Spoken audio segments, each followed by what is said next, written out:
Holy, my King, holy, immortal, have mercy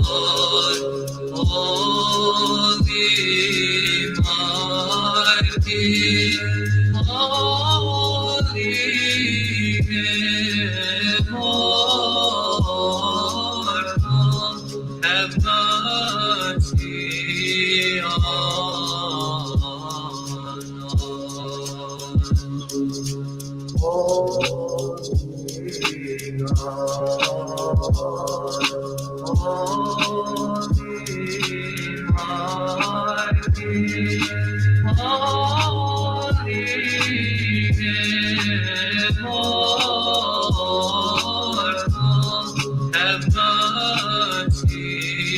us.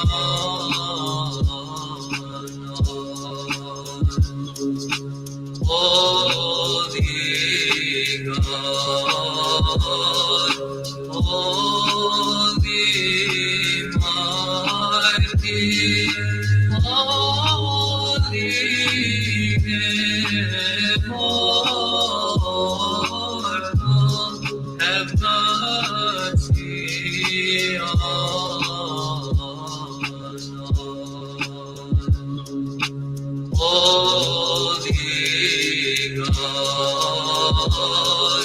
holy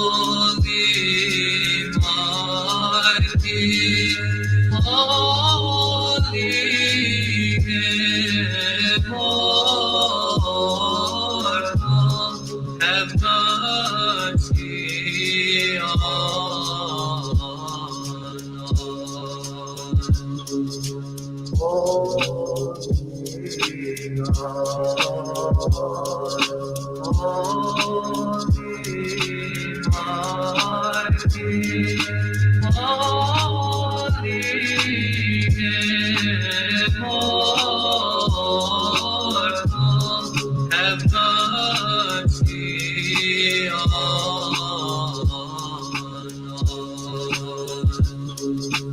Holy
have mercy on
All right. Welcome back, ladies and gentlemen. This is David Patrick here with Church of the Eternal Logos. And today we're going to be talking a little bit about the Trans Inc. And we're going to be discussing the funding and some of the booming economic structure for gender reassignment surgery or gender affirming care.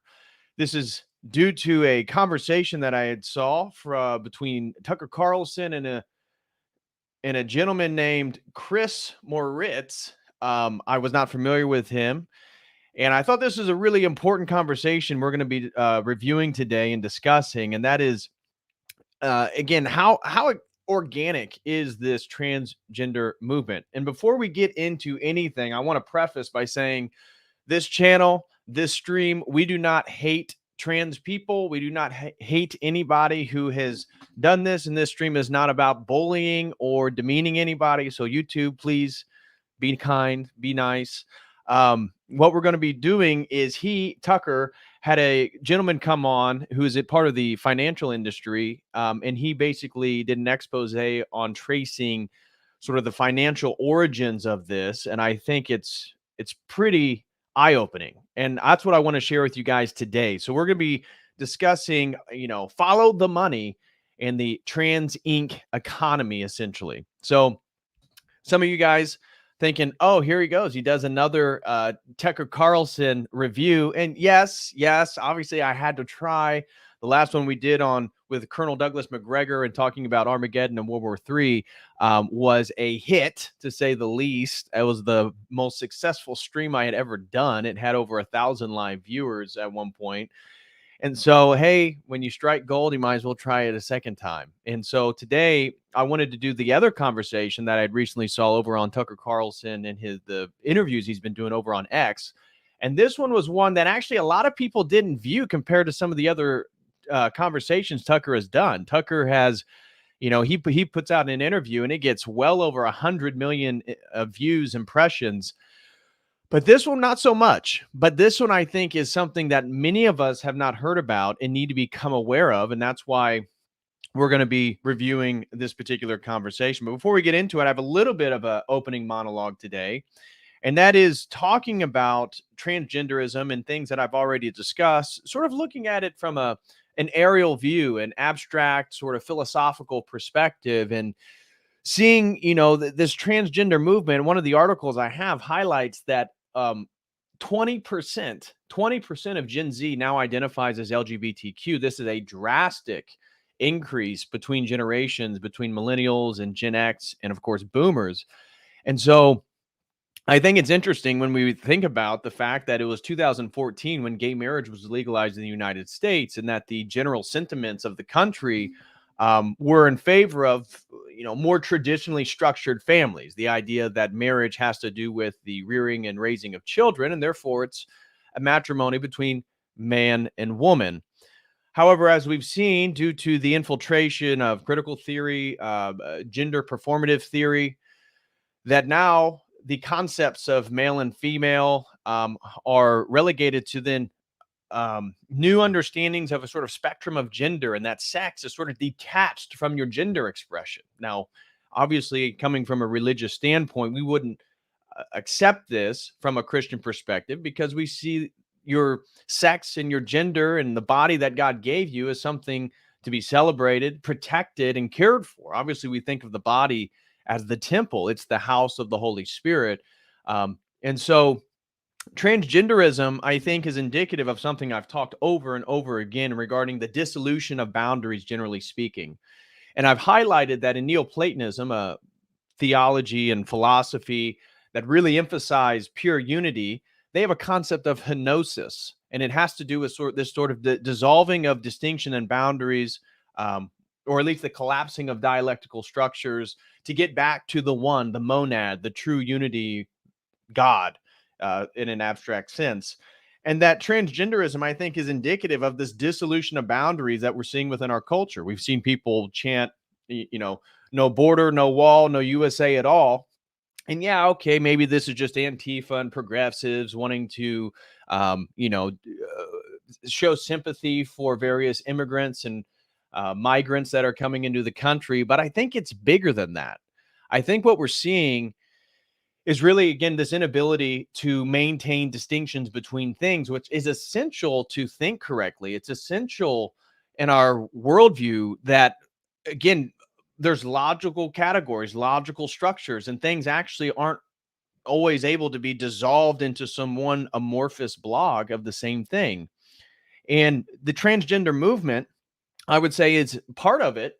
Is coming out of, even tied with the transhumanism movement, something I was actually reading about today in the Transhumanist Reader by advocates of transhumanism, is what's called morphological freedom. And so they're pretty explicit that they reject the idea that there's any innate essence, nature, or substance to humanity, and that really what you are is you're just a changing collection of molecules that have been evolving since the Big Bang, and therefore there is no really innate essence to who you are, and therefore there's really no innate essence to male and female.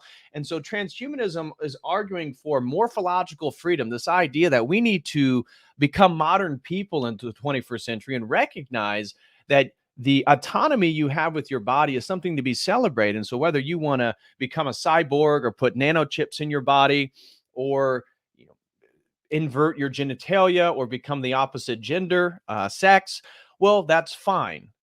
And so I think that we can't help but look at, like, again, in the video that we review today, with all this funding that is pouring into the Trans Inc. movement, and we see all these children hospitals that are getting funded for transgender surgery. I saw that the U.S. military is now funding any soldiers who want to have transgender surgery.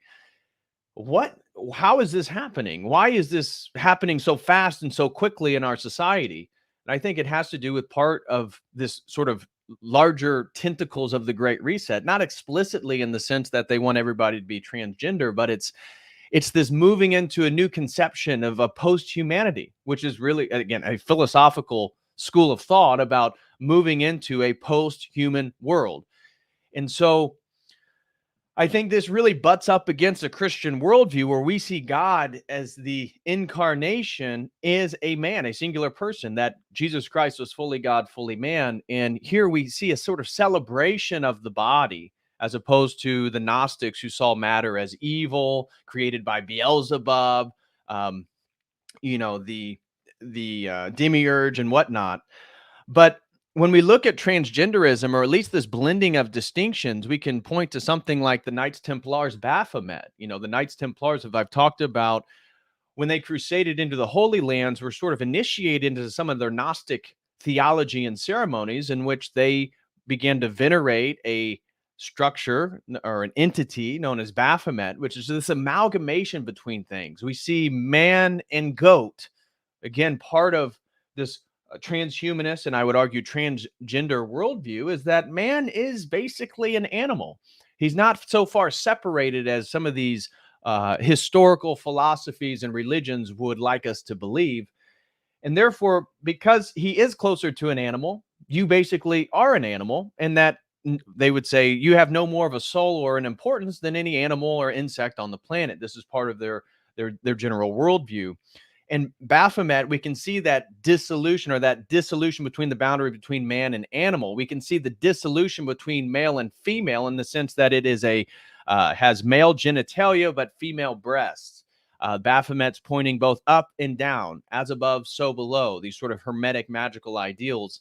And so transgenderism, Baphomet, it's all part of this sort of general inversion of things. And it is a sort of gaslighting. That's why I talk about the idea that we're supposed to believe that a man, Leah Thomas, who swims against women, he's one of the sort of a second-rate college swimmer, can go compete against women, and now he's the best.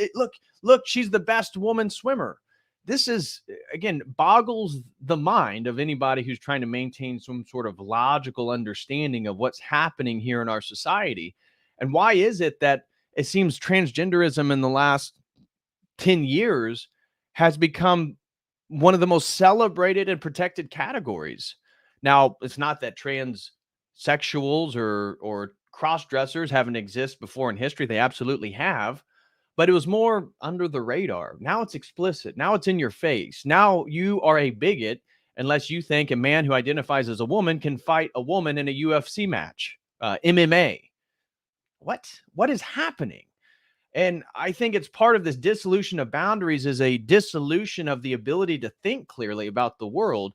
And as I said, we don't hate anybody. I'm not trying to promote any violence towards any particular group of people, whether we agree with their worldview and some of their actions or not. My point is to highlight that, especially when we watch this video and reviewing and following the money of this transgenderism stuff, that it doesn't seem as organic as we're told it is. It seems like young children are being propagated. We're seeing a generation that has the least social interactions as possible. We're seeing a generation that has the least amount of romantic relationships as before. And again, I'm not in favor of premarital sex, but the amount of male virgins or male incels is on a dramatic increase. And so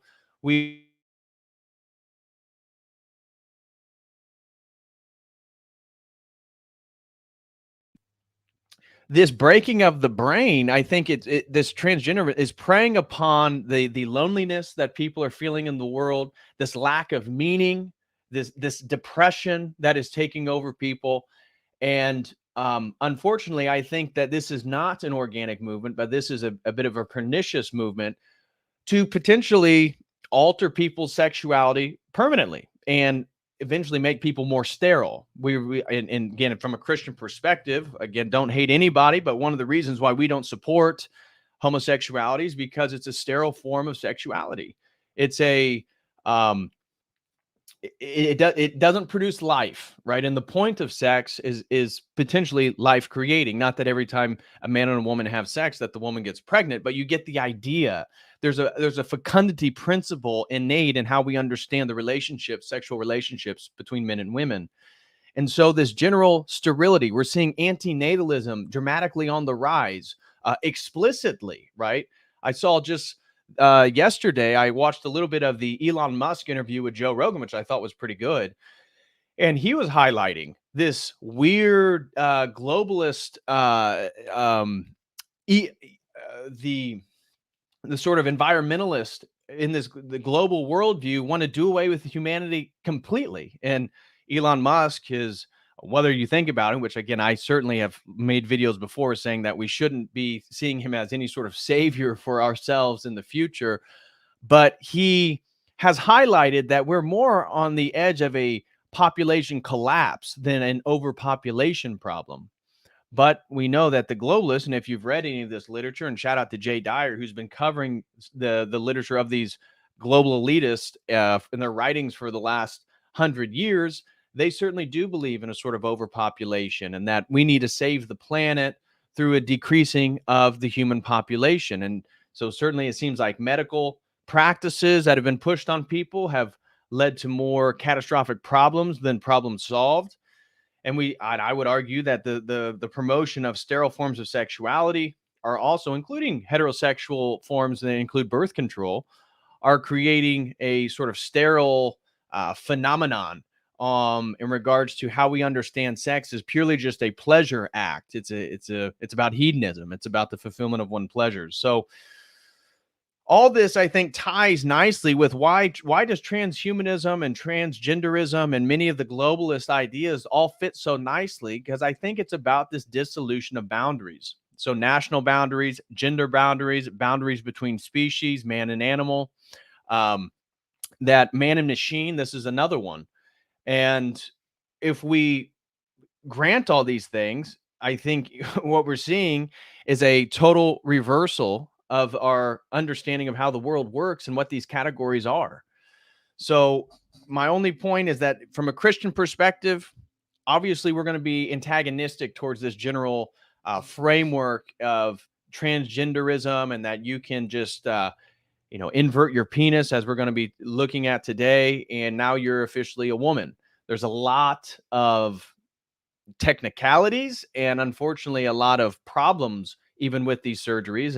And I don't know if you guys have seen on social media all these people who have highlighted that, like, look, I fell for the transgender movement when I was 12. I wanted to get a mastectomy, get my breast cut off, and now I'm 16, 17 years old and I realized that was just a fad. How did my parents let me do this? How did the doctors let me go through with this? And it's a serious question. How do we live in a society in which somebody like Megan Fox, a celebrity, has 3 children? I think they're adopted. I'm not sure. Has 3 children, and all of them are boys, and all of them now identify as girls. It seems more like a learned trait than a sort of natural expression of one's own identity. So, from our perspective, God makes no mistakes, and no matter what body you're born in, that is the body that God chose for you. Now, obviously, many people would reject this who are in promotion of the transgender movement, generally speaking, but our bodies are our temples, and our bodies are something to be preserved and maintained and taken care of. And I think once we begin to castrate ourselves, women are cutting off their breasts, taking an immense amount of hormones, which we really don't know the long-term consequences of. This is a recipe for disaster. And so this is what we're going to be getting into today. I promise you it's going to be a very enlightening conversation, to say the least.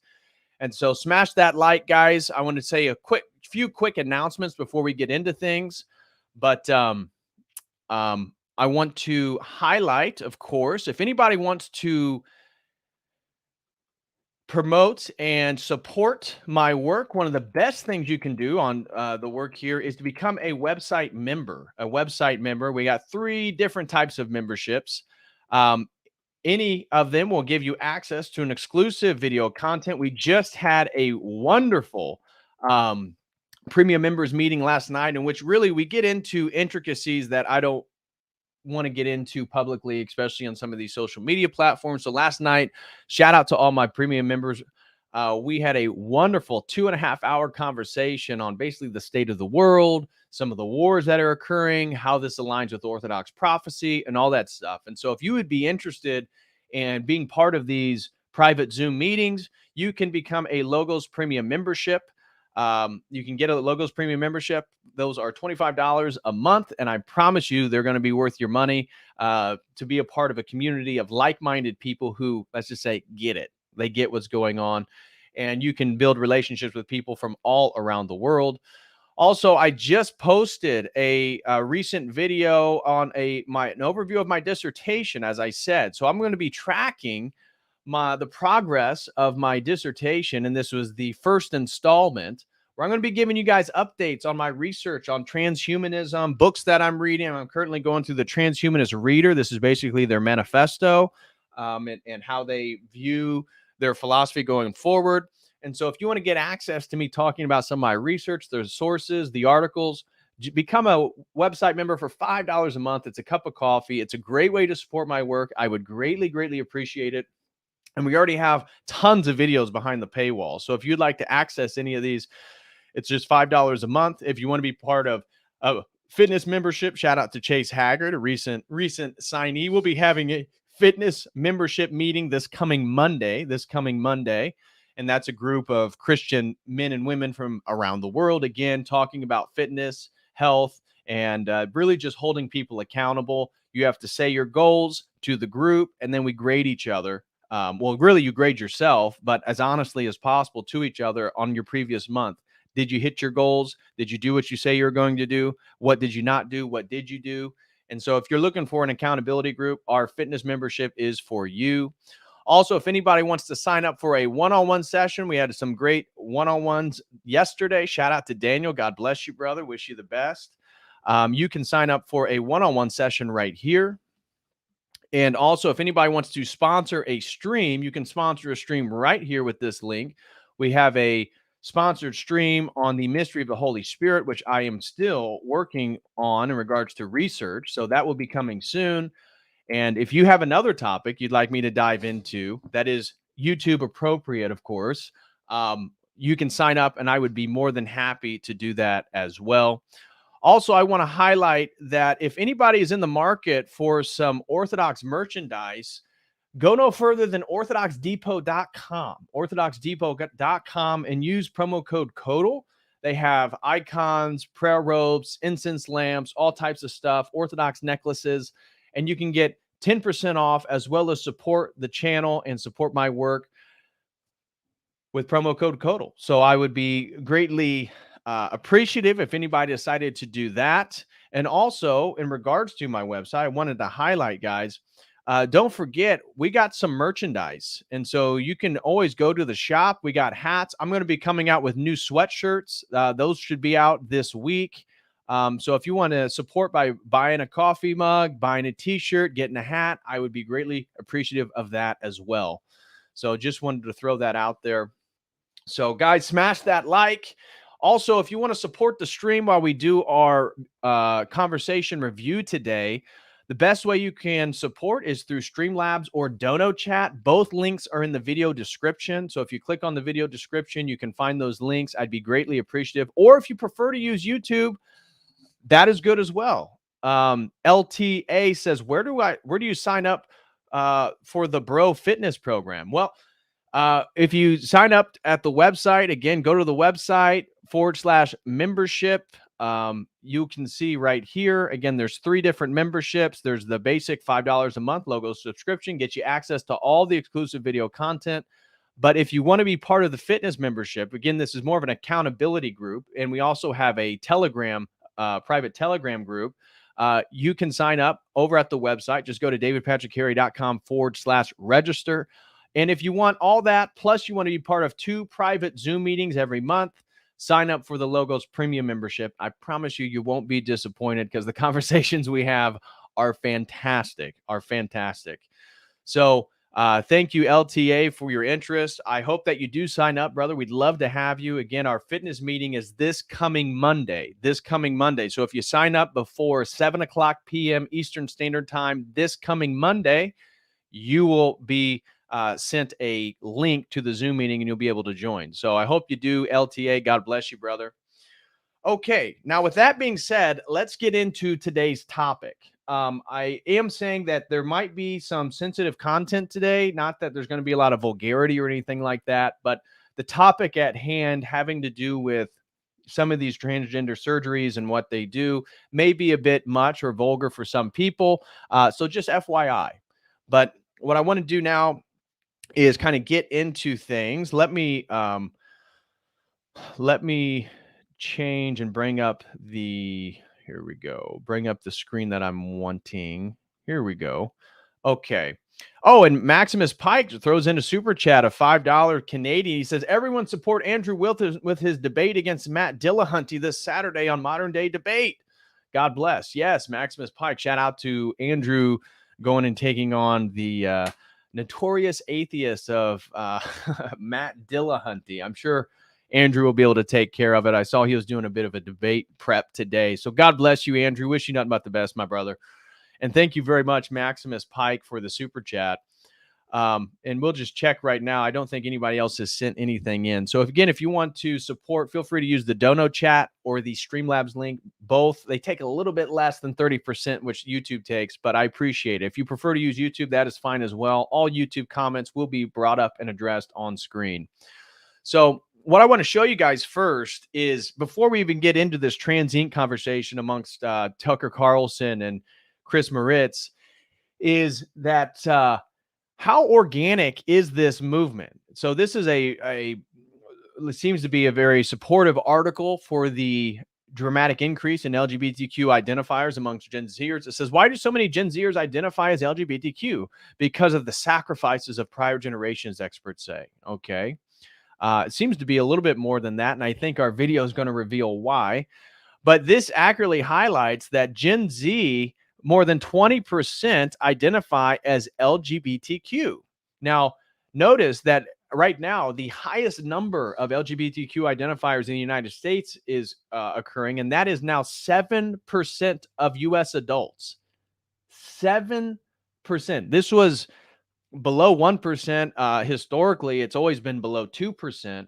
But now we've seen a dramatic increase in the last 15 years or so. And so overall, a record of 7.1% of adults in the U.S. identify as LGBTQ, according to Gallup poll released this year. This was last year, 2022.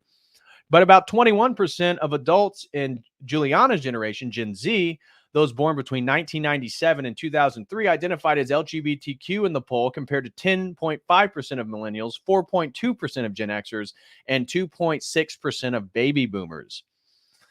So very interesting stuff. This is another article. This is the Washington Post. So I guess they want me to pay for something. I'm not going to. But highlighting also a dramatic increase in U.S. adults identifying as LGBTQ. So interesting stuff. Now, without further ado, let's get into the conversation, which I'll be pausing to make comments on. So, and also, if anybody wants themselves to make a comment, feel free to send in a super chat, and I'll address that while we move through today's conversation. So I won't be saving all super chats towards the end. As soon as they come in, I will address whatever topic. So if Tucker or Chris says something of interest to you that you want to respond to, feel free to send in a super chat, and I'll pause it and we'll address it right then and there. So without further ado, let's kind of open up this conversation and see what this is all about. What I call transgender ink deserves to be highlighted in a very visible way. Why? Sex reassignment surgeries and hormone replacement therapies are a combined value of $2.94 billion. By 2030, it would increase to $7.5 billion. There are no long-term studies that show the efficacy of taking these very powerful pharmaceuticals. One of the most graphic and invasive procedures is a vaginoplasty. That is where male to female patient is castrated, testicles are removed, and the penis is inverted to create a vaginal cavity. They can't even do lip filler in a convincing way in this country. You can't tell me they can recreate something as complex as female genitalia. The Biden administration has kind of tacitly endorsed reconstructive surgery for minors. The child will often know that they are transgender from the moment that they have any ability to express themselves. There's 300. You know, it was really interesting. I recently saw a video of some advocates for child puberty blockers, and they said, do you think children should be able to get tattoos? And it was a few women, and they go, oh, no, of course not. Those are permanent. And a child, you know, at 12 years old, they really don't even know, you know, the effects of permanent decisions. And then the guy goes, do you believe that people that are prepubescent should be able to take puberty blockers to transition? and think, oh, absolutely. And it kind of thought about it. Yeah, well, that's different than tattoos because children know, by the age of 2 or 3 whether they're male or female. What? How does that make any sense? How can a child know if it's male or female? But then you also are not you don't think that children should have tattoos because they don't know the consequences of permanent decisions. But a child who takes puberty blockers and misses puberty is going to be permanently affected the rest of their lives. How does that make any sense? So we see the sort of double think in the in some of the LGBTQ advocates. I just want to point that out. 300,000 transgender youth. That number has, by the way, doubled over 5 years. They face a lifetime of zero sexual function. It's almost too crazy. It's perverse.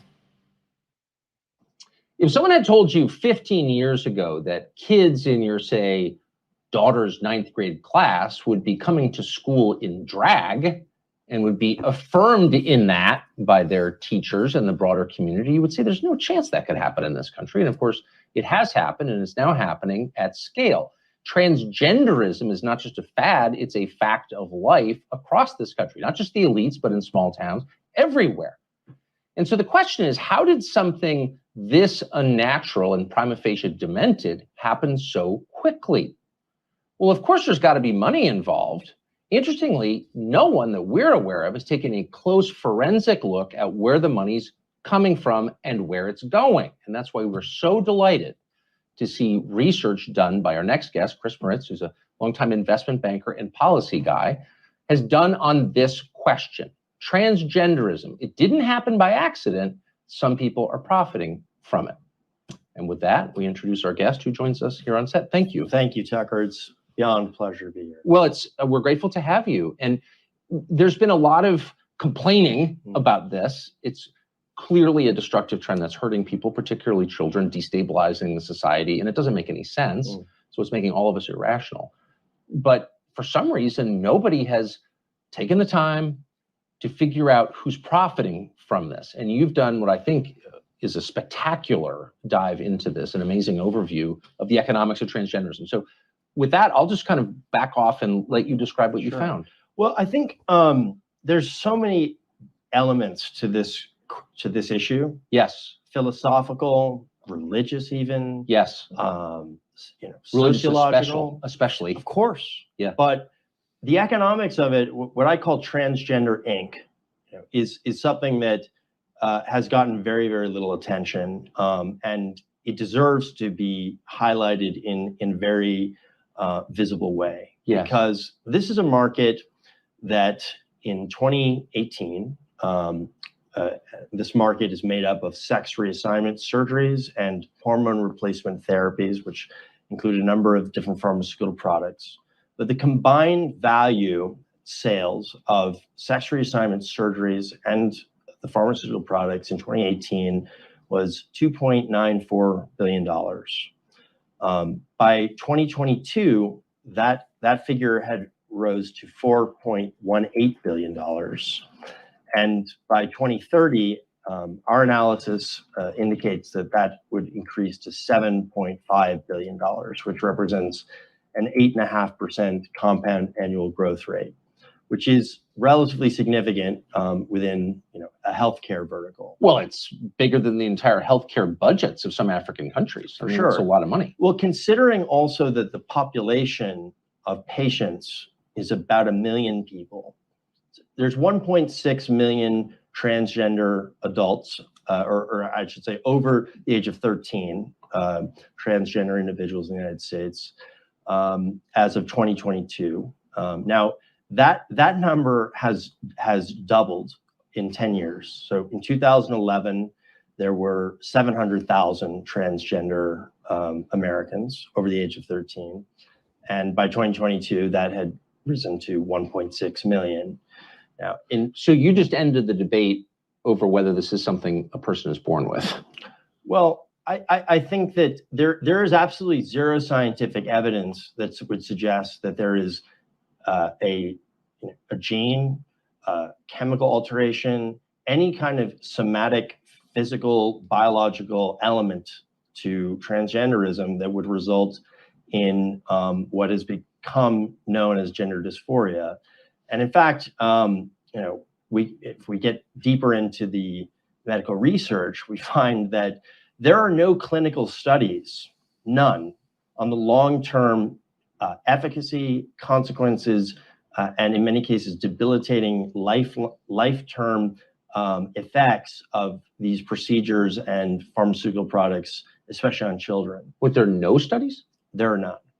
In fact, the FDA has not approved a single pharmaceutical product used in gender transition, specifically for gender transition. So testosterone, estrogen, and what are called GnRH agonists or puberty blockers are all prescribed off-label.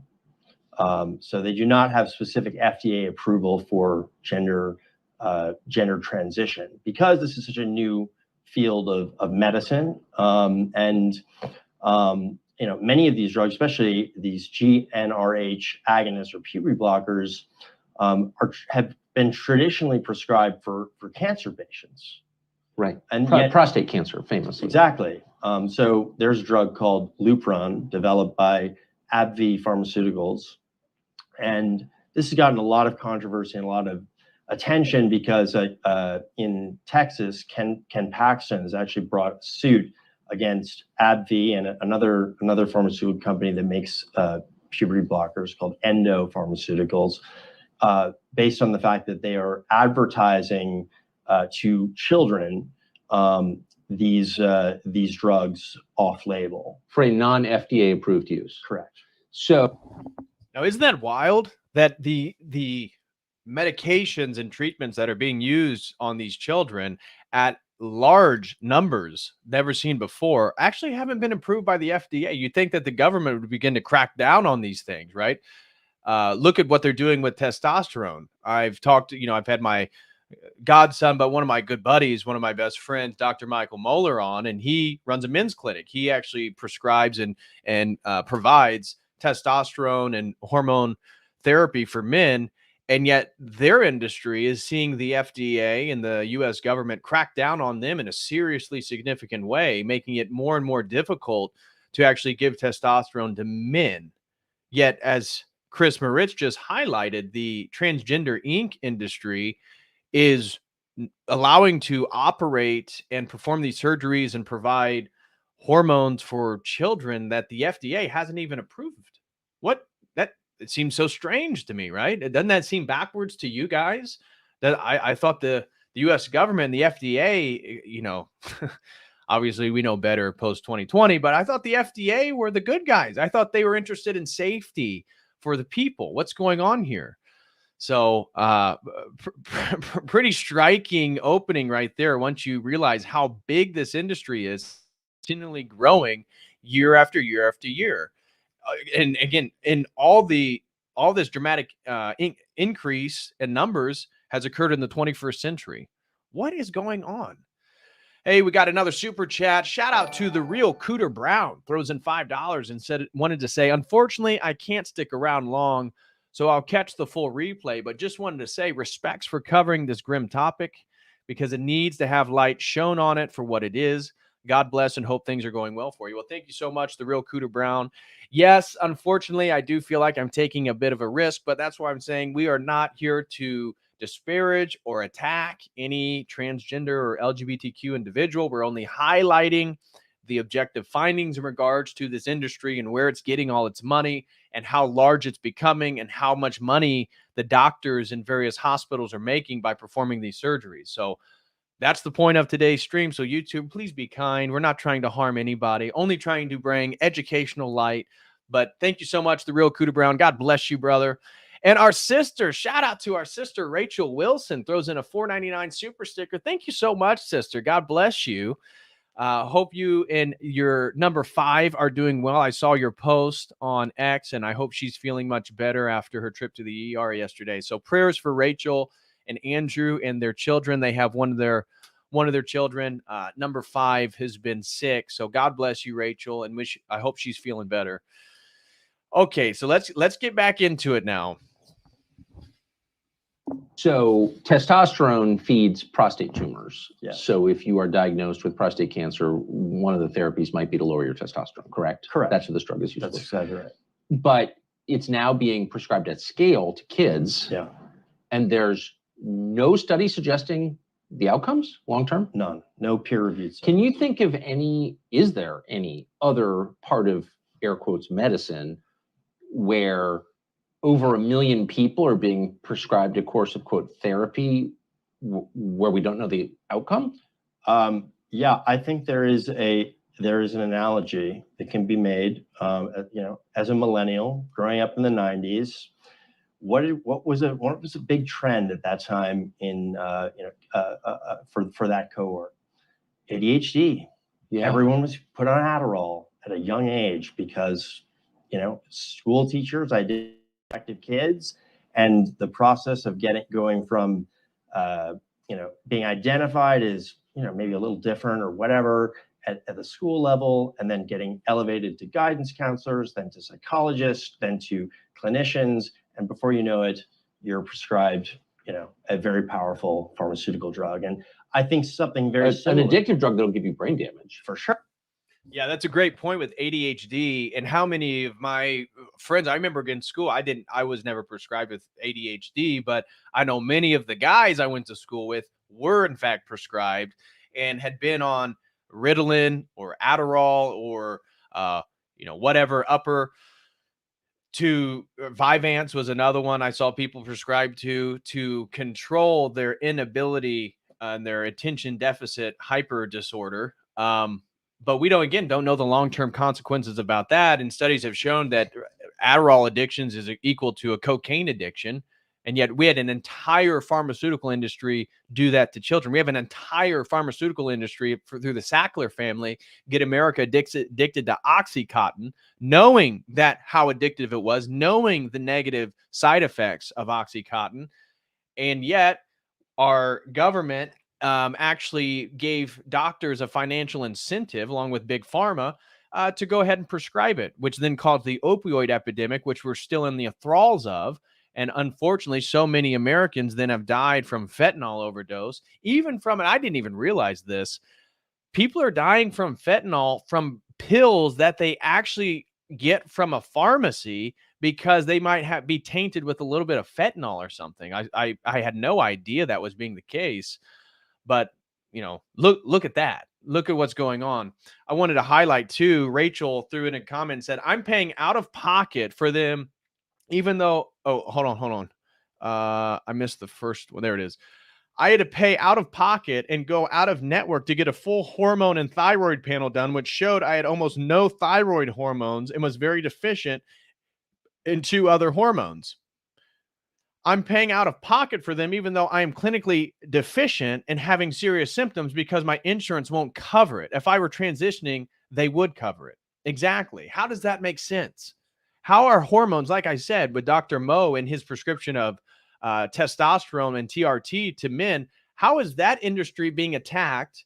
And doctors are finding it more and more difficult, especially to do any sort of remote care for men in regards to the prescription of testosterone and the administering of it. Yet somebody like Rachel needs hormones, can't get it, has to pay extra. And yet if you were in the military and you said, you know what, I kind of think I'm a woman, yeah, we'll pay for that. The U.S. taxpayer will fund it. They'll pay for it. Or if you're in school, right? I mean, states in like California and Oregon, Washington, I think Washington State's the first state in the U.S. to actually sign. Again, I don't know the severity of it. And I saw some sheriff saying that they were not going to enforce it, but they were wanting to take children away from parents who would not provide gender affirming care. What is going on? It seems totally ass backwards that little girls that are prepubescent can get testosterone easier than a grown man who's deficient, who needs it to stay healthy. It seems totally ass backwards. So anyways, I want to highlight major thank you to Taliesin McDonald. He throws in a very generous super chat of $150. Oh my gosh. Thank you so much, Taliesin McDonald. God bless you, brother. And he says, thank you for helping me come to orthodoxy. Well, brother, thank you so much for that incredibly generous super chat. I truly do appreciate that, my man. Thank you very, very much. But yes, thank you very much, Mr. McDonald. I truly appreciate that. God bless you, man. But back to the stream here. I mean, how does this make sense? This doesn't make sense at all. And it's totally inverted. Yes, and as Rachel says, it's nefarious. It's absolutely nefarious. It's trying to prevent people who actually need the hormones from getting them, and instead providing them to children, of which Chris will highlight, there are no long-term studies to see what would happen to a prepubescent child given testosterone for an extended period of time. So what are we doing? And as he highlighted, the FDA hasn't even approved any of this stuff. Wow. Nope. For sure. And I'll tell you, the drugs that are being administered for transgender patients, especially these puberty blockers, are far more dire. Can we back up for 1 second? So, and I remember that very well. I had kids in school at the time. The ADHD thing happened, and I always thought it was a cope for boring teachers teaching pointless material. And when kids got jumpy, they're like, "You need drugs." Right. But I always assumed there was some sort of longitudinal research on the effects of this. And well, at the time, at that time, it was still kind of a novel, a novel therapy, and really gained, enormous amount of traction in the 90s. And I think what we're seeing, but they had no data to show that this would improve long-term I outcomes. can't say whether there were peer-reviewed studies at the time. I believe that even today we don't know the long-term consequences necessarily of some of those specific drugs, but certainly with respect to the transgender pharmaceuticals, there are no long-term studies peer-reviewed that show the efficacy or not of taking these very powerful pharmaceuticals. And we may not know for some time. And in fact, what has resulted in this has resulted in a situation where clinicians and institutions and academics and elementary schools and the entire gamut of this supply chain have to fall back on protocols established by an organization called WPATH. WPATH stands for the World Professional Association of Transgender Health. It's technically a medical professional body established in the 1970s. But I think what's unique about it is that it is for sure, a medical entity, but it is also an advocacy organization.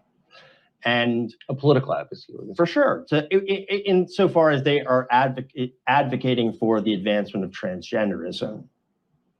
So, in other words, the protocols and clinical protocols that health systems, large and small, are falling back on are the standards that WPATH it has enacted over the years. So, can I ask you, pause for 1 second? So, in order for all of these therapies to become mainstream, you have to change the definition of gender dysphoria from something that you treat, a problem, a psychiatric illness.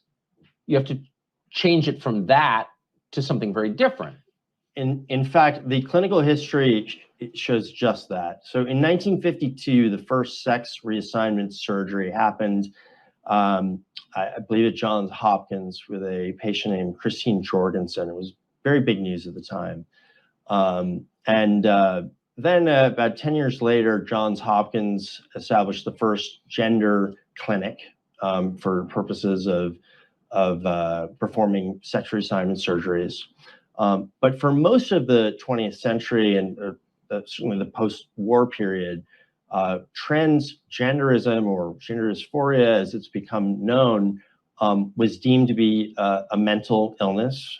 It was called transsexualism or gender identity disorder. This was kind of the basis for understanding treatment, and it was deemed to be psychiatric. However, in 2013, the American Psychiatric Association amended DSM. DSM is the Diagnostic and Statistical Manual of Mental Illness. Yes. And in this change, they altered the nomenclature of the condition such that transsexualism or gender identity disorder became gender dysphoria. And what's significant about this change— So this is why the term transsexual, which was the term of art that people used, all people on all sides of the question, has disappeared. of course, and well, I mean, let's face it. Well, and I think this is an important point because I've talked to you guys about language. It's so important to understand how magic works, the manipulation of perception, and the subtle changing of definitions of words and what they mean. Transsexualism highlights what exactly they're actually trying to do, even though sex is an innate category and that can't actually be altered. But they say, well, genitalia doesn't insinuate gender, yet transgenderism in the industry that we're talking about today in Trans Inc. is built upon the premise that you need to then become a woman, you need a vaginoplasty where they invert your penis. Well, if you can be just as a woman with your penis and no breast, why then do you need to affirm gender care? Oh, because gender expression is actually tied with your sexual innateness. So I think that's a huge part that they that there's a contradiction there that I think is really, really important. If you remove the pharmaceuticals, if you remove the surgeries, what are you left with? You're left with a transvestite. Right. You're left with a cross-dresser. Right. And that's it. And that's what it was for decades and decades. I mean, there were, okay, like I said, some surgeries here and there, very small numbers, but really what we're seeing today accelerated after 2010. But I think most people, if I can interject, didn't feel as threatened by that or threatened at all, speaking for myself, because the stakes are low. Yeah. You put on different clothes, it's an eccentric copy of yours or whatever it is, Right. But you're not defacing your body. You're not stopping the natural process of maturation. Right. Right. So by defining, and it's something he'll also highlight is there is no sexual pleasure for somebody who gets the vaginoplasty where they get their penis inverted and turned into a vagina, nor the fake penises that the women get by taking skin off their forearms or their thighs. You probably have seen photos of this. Yes, the females can have a penis that they can utilize for like urine excretion, but they obviously can't produce sperm. They don't have testicles, and they actually don't feel sexual pleasure in the same way. And I've seen people on Reddit, not that I get on Reddit, but I've seen photos of Reddit posts of transgender people who have gone through the surgery and then are horrified because they actually no longer have any sort of sexual pleasure or the ability to have a sexual orgasm. And so what are we doing? Why would anybody want to do that to themselves deliberately? this condition is gender dysphoria. What it effectively achieved was removing the notion that this is a psychosexual disorder, and that is in fact a conflict between a subjective, self perception of gender, or even a social perception of gender, and one's natural feelings about gender, and Right. therefore that can be that distress that comes from the discontinuity between those two can be alleviated by surgeries and these very radical pharmaceuticals. So I feel like I was born in the wrong body. Through plastic surgery and drugs, I can eliminate all of the anxiety that comes from feeling like I'm trapped in the wrong body. I mean, that is the argument, and certainly for many like transgender patients, they report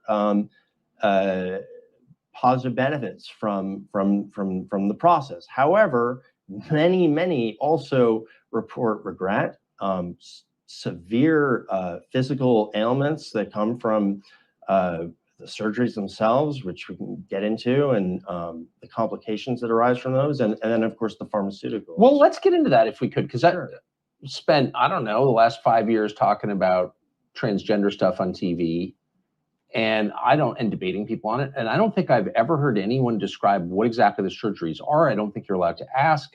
I haven't Googled for photographs because I'm not sure I want to see them, but that's like not part of the conversation. Like the details have kind of been omitted here. So what are the surgeries? They're purposely omitted. So, well, okay, so let's get specific and turn this off if it bothers you. No. For instance, I think probably one of the most graphic and invasive procedures is called a vaginoplasty, and that is where a male to female patient is castrated, testicles are removed, the penis is inverted to create a vaginal cavity, and then skin grafting is used to create other elements of female genitalia, vulva, labia, etc. But what we found is that there was a study from California. They can't even do lip filler in a convincing way in this country. You can't tell me they can recreate something as complex as female genitalia. I'm sorry. Of course they can. And there's a study out of California of 869 vaginoplasty patients. And of those 869, 25% post-op had side effects to the surgery that were so severe that they required additional hospitalization. Of those 25%, yes, and of those 25%, 44 had to have major revisional surgery due to bowel injuries, bleeding.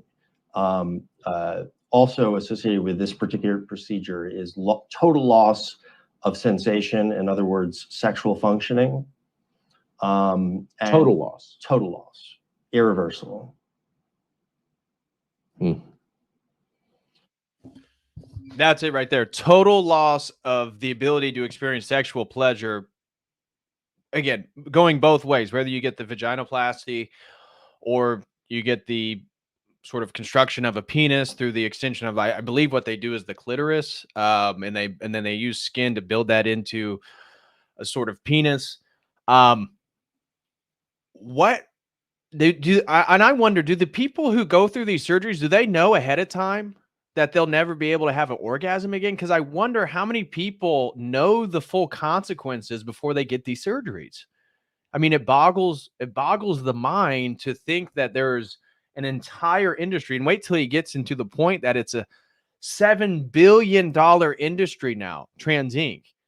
$7 billion are being pumped into a system to surgically alter the sexual orientation of people to affirm their gender expression, but has permanent long-term consequences. How we as a logical society could support this? If somebody wants to, again, cross-dress as a woman, well, at least then they're not destroying the body that they have. That is a serious line that's being crossed there. Anyways, guys, smash that like. I know this is a bit of a tough topic. So if this feels like you're getting a bit nauseous, or this is something that you don't want to hear, feel free to hop off. This isn't a topic for everybody to listen to, but I think this is a topic that, again, this is probably one of the least viewed Tucker on X episodes, but I think it's actually one of the more important ones. So smash that like. If anybody wants to show some love, feel free to send in a super chat to Dono Chat or the Streamlabs link. I'd greatly appreciate that. Or if you prefer to use YouTube, please use the YouTube. I'd be appreciative of any support. So thank you all very, very much.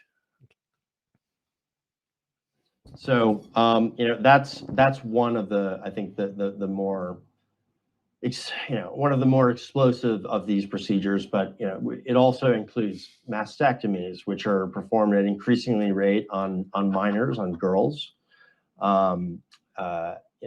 Even the Biden administration has kind of tacitly endorsed genital reconstructive surgery for minors on a case-by-case basis. This was promulgated by, I believe, Admiral Levine, Rachel Levine. Oh, the dude in the military outfit. Sure. But can I ask, so like 10 years ago, again, just having spent life in cable news, I remember all the debates.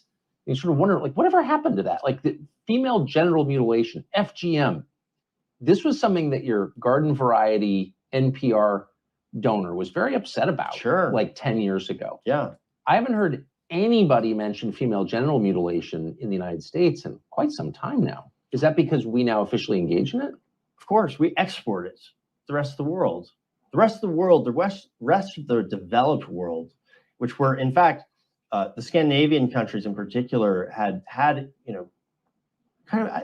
prior in the early 2000s and in the 90s even, were really at the forefront of this field of medicine. I thought it was the Muslims who had these crazy radical ideologies and they were exporting female genital mutilation, and now it's the West?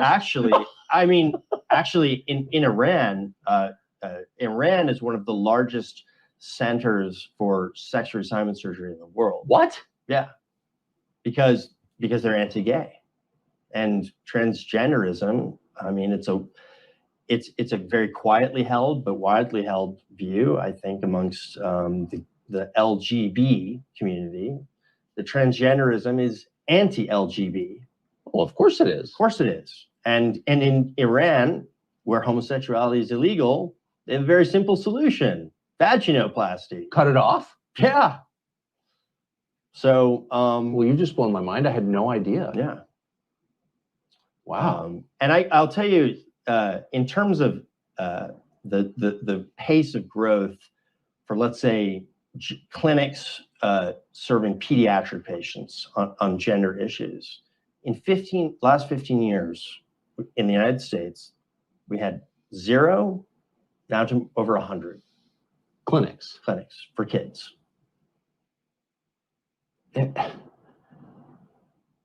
Why? It's very complicated. It's a very complicated question, and there's a lot of different reasons why. I would say that the biggest single policy catalyst for this explosion is Obamacare. When Obamacare was enacted in 2010, there was a kind of very quietly kind of written into the law a provision in which insurance companies were mandated to provide coverage for what is deemed to be medically necessary gender-affirming care. As a result of that, between 2010 and 2016, there was a 50% increase in sex reassignment surgeries, 25% increase in insurance coverage for transgender individuals. And then at the very end of the Obama administration, 2016, an additional amendment to the Affordable Care Act was made, whereby gender identity could no longer be a basis for denial of coverage by private insurance companies. As a result of that, the next year, from 2016 to 2017, there was a 150% increase in sex reassignment surgeries in the United States. The Trump administration, very early on, revoked this provision. And then, of course, the Biden administration put it back in place, I think, within the first 100 days. So they're required to pay for it. How expensive is it? Well, a total transformation, or a transition rather, for male to female is approximately $142,000. And what does that entail? That would entail what's called bottom surgery and top surgery. So that would be castration, fake non-functional vagina, and breast implants. Exactly. But that does not, I mean, this is too crazy. It's almost too crazy. It's perverse. Can I just ask a question? That does anyone study the sex lives of post-op transsexuals? Like, how are they? Well, as I said, for many patients that have, especially the male to females that have procedures, genital reconstruction procedures, they face a lifetime of zero sexual function because they lose sensitivity, in this artificial vagina. What about constructing an artificial penis? Are they better at that? That seems to be more efficacious because it involves less complicated. Well, it's less complicated.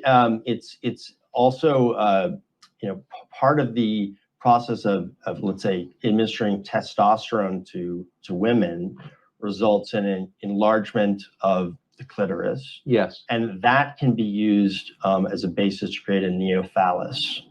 So that's one procedure. That costs about $50,000. That can actually cost up to $150,000, depending on the health system, but it's generally about $50,000. So in that I wanted to highlight Silent Melad makes a nice point. Shout out to Simeon. He says that cost still leaves out the facial surgeries. It's probably almost double what he says. Yeah, I was thinking the exact same thing when he's talking about male to female is roughly somewhere between $140,000 to maybe $200,000. That doesn't include many of the facial surgeries, the nose augmentation, sometimes the feminizing of the facial features to do this. So wild. And think that all taxpayer money through Obamacare is actually paying for this to, again, affirm these are emergency surgeries. So it is deemed a medical emergency that a person that is able to go through with this and can have this gender affirming care. But what's so scary is how young they're allowing young girls to get mastectomies. Like I said, there is an instance that I was reading about of a girl who was 12 years old when her parents allowed her to get a mastectomy. She was then put on puberty blockers, testosterone, and by the age of 17 renounced all of that and wanted to be a woman again, and was really, distraught, was to say the least, that she'll never be able to be the same. Her breasts were cut off. Yeah, she can get fake breasts put in, but the actual breast she was born in, and then who knows what would have grown into. She got them cut off at the age of 12. I mean, what are we doing? How do parents go along with this? And that's where I think it's like this broken brain syndrome where parents, through, again, the aegis of virtue signaling, are so excited to have a gay or a trans child so that they can get, when they're with the other parties or the other parents at their garden party, can say, oh yeah, Billy's now, Bethany, and he's getting his bottom surgery next week. And this is supposed to be virtuous. This is supposed to insinuate that they have larger hearts and are more understanding. What is going on? Specific case, since we know that testosterone and estrogen too, these are really powerful chemicals, and they're implicated in all kinds of health. They're necessary, but they're implicated in health disorders like cancer, but others as well. If you pump a man full of estrogen or a woman full of testosterone, like, what are the health consequences of that? Leaving aside, sex identity. Again, we have no long-term studies on the long-term effects of these pharmaceuticals on transgender patients. There's simply not. So clinicians fall back on guidelines established by WPATH. By a transgender political group. Yes. This is a very interesting anecdote about WPATH. There was a clinical psychologist at UCSF who is the U.S. chapter president of WPATH, and she is transgender. And in 2021, she made a public statement that she believed that the industry was moving way too fast, and there was sloppy medicine and propensity for false positives in adolescence, resulting in potentially irreversible changes for these kids. As a result of this statement, WPATH forced her to resign and then issued a moratorium on all of its board members from ever speaking to the press. That's crazy. Yeah. That's not science. No. But you have to wonder about just your garden variety physician who is swimming in this soup funded by the insurance companies, led by the nose by activist groups like WPATH and Human Rights Campaign, et cetera. And the effect is like scary medicine that's destroying people's lives. Like, where are all the doctors standing up and saying, whoa, that's not science, this is bad for people? I don't ever see them. Where are they? In this country, they're hard to find. in other countries, which actually have longer histories of this kind of treatments and product lines, there's a significant pushback. In fact, in England, the leading pediatric clinic for gender dysphoria, it's called the Tavistock Clinic, was shut down by the NIH, which is the UK health system or health administrator, because of again, sloppy diagnoses, concerns that doctors were neglecting their duty of care, informed consent, and so it's opening up potential tort litigation. But it does seem like, yeah. I mean, we have tens of thousands of physicians in this country, and they're all well-educated and by definition smart, and you'd like to think they're responsible and ethical. But it seems like they've been so corrupted. Like, how could they stand by and allow this to happen? Well, how can they go on TikTok and Instagram and advertise specifically to targeted transgender youth that are following these feeds and promoting their services? Is that medicine or is that retail medicine? Right? So I want to ask you about the economics in a minute, but I'm struck by the moral corruption. Well, I want to make a point there because it appeals to the modern tendency for consumerism, right? As you talked about retail medicine, I think that's exactly what it is. You know, I'm personally not in favor of the fact that we're one of only 2 countries that allows pharmaceuticals to be marketed to the masses through public commercials. And so I think this has created a population in America in which we're the most medicated population in the world. And no wonder then we have an industry in which is leading young children who may be awkward. Again, as Rachel highlighted, she was a tomboy when she grew up. She liked, to hang out with the boys and play sports and shoot guns and do stuff like that. And so, well, I mean, if she was a tomboy in 2023, she would be told by the adults in the room, oh, well, you're probably a boy. You should probably take hormones. You should probably take testosterone. You should probably do the XYZ. What is going on? And my point is with this retail medicine, it totally appeals to this consumerist idea in America that, I can just go buy my new identity. I can just buy myself to being a female. It doesn't work like that. It does not work like that. Of course. And wondering, I mean, there are a lot of crappy talk show hosts out there, and I always feel like, well, I'm a talk show host. I should probably say something. You know what I mean? Sure. Like, because it's embarrassing. But I don't hold anyone's life in my hands. If I was a doctor, it feels like there's a moral obligation to say something. So this is a gender-affirming surgeon. This is a lunatic with a knife called Steve Gallagher, describing a brand new group of patients. Watch this. A group of gender diverse individuals who haven't been very visible are eunuchs, and there is an entire chapter devoted to these folks in the most recent version of the WPATH Standards of Care. WPATH is the World Professional Association of Transgender Health. And so basically a eunuch is somebody who's assigned male at birth but may not be comfortable with the masculine features and may also benefit from gender affirmation care, which could mean orchiectomy in some patients. Now, we have to be very careful because we know that if we just take away sex hormones completely, patients can have problems with osteoporosis and cardiovascular disease. So usually the patient will supplement on either low-dose testosterone or low-dose estrogen, and it requires specialized care. But sometimes this is an important part of gender affirmation surgery for this group of patients. Eunuchs, do you hear that? The WPATH is bringing back the new category or the old category of eunuchs. Let's pull up WPATH just so you guys can get a feel for it. This is the World Professional Association for Transgender Health.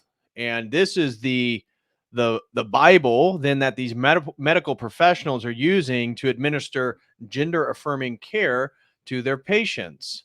About mission and vision, the World Professional Association for Transgender Health, formerly known as the Harry Benjamin International Gender Dysphoria Association. Oh, well, it's no longer gender dysphoria. You've correctly identified who you really are. is a 501c3 nonprofit, interdisciplinary, professional, and educational organization devoted to transgender health. Our professional, supporting, and student members engage in clinical and academic research to develop evidence-based medicine and strive to promote a high quality of care for transsexual, transgender, and gender nonconforming individuals internationally. We are funded primarily through the support of our memberships and through donations and grants sponsored by non-commercial sources. Their mission is to promote evidence-based care and education, research, and public policy in respect to transgender health. Oh, well, isn't that sweet? Isn't that sweet? And so now they, the old category of the eunuch, which back in the day, kings and emperors would have eunuchs, men that were castrated, usually at birth, sometimes in later adulthood, so that they couldn't sleep with the women that surrounded the king or the emperor, say his wife or his concubines or his mistresses or whatever it may be. And so now this is a celebrated thing. Oh, would you like to be a eunuch? Oh, you think you're a little bit more feminine? You don't want to have the masculine features, as this doctor said? Well, just come on over. According to our handbook, the W path says that we can just go ahead and cut off your genitals, and you will then be reaffirmed in your new identity as a eunuch. So just in case you're wondering if this is medieval, here you have apparently a physician proudly creating eunuchs, presumably to guard the harem somewhere. Exactly.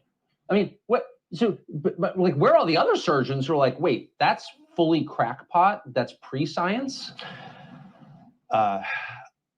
There is definitely a pushback, but institutions are crushing that dissent.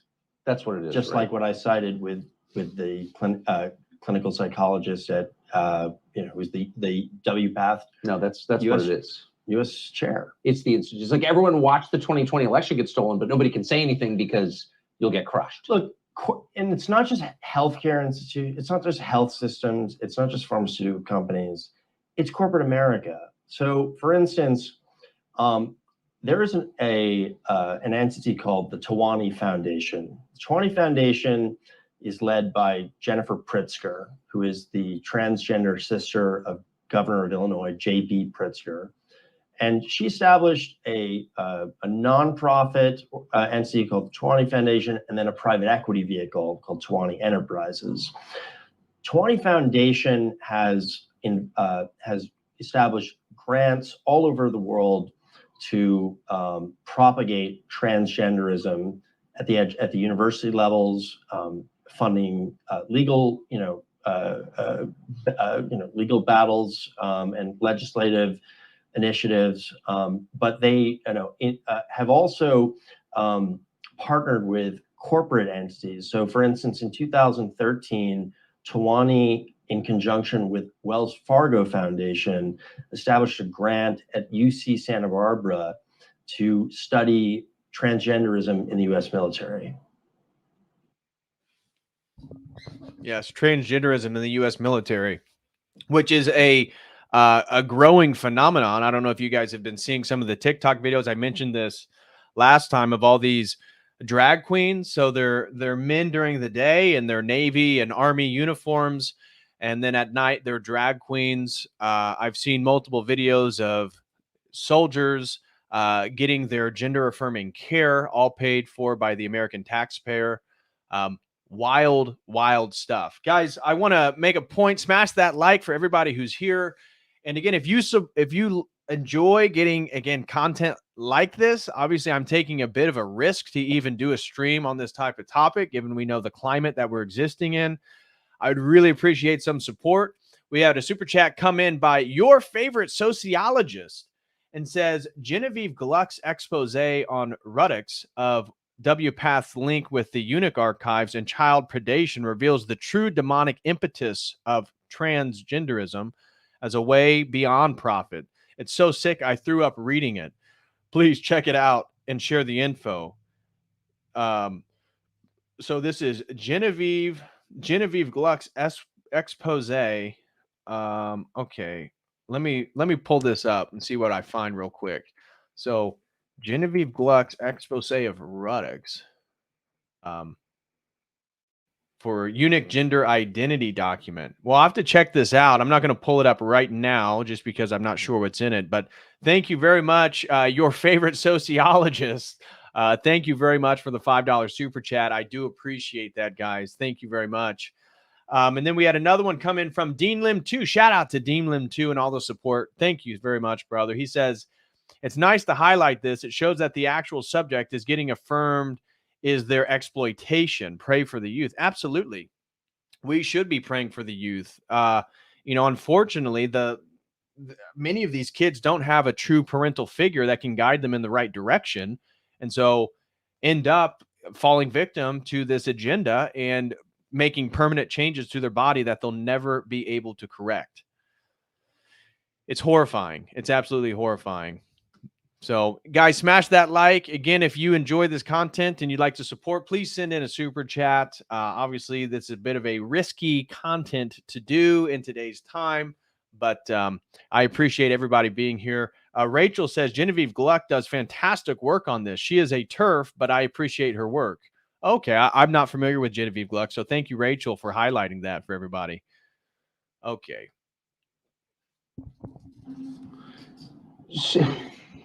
To study transgenderism in the U.S. military. Promote. So can you tell me what you think the motive is in corporate America getting behind something so obviously destructive? Well, I think that, as you have opined many, many times, corporate America gets their marching orders from HR departments. HR departments get their marching orders from universities. Universities are, we know what the culture and mores are of our elite institutions, and even these medical associations and boards, WPATH included, have strong affiliations with universities. These ideas are coming out of universities.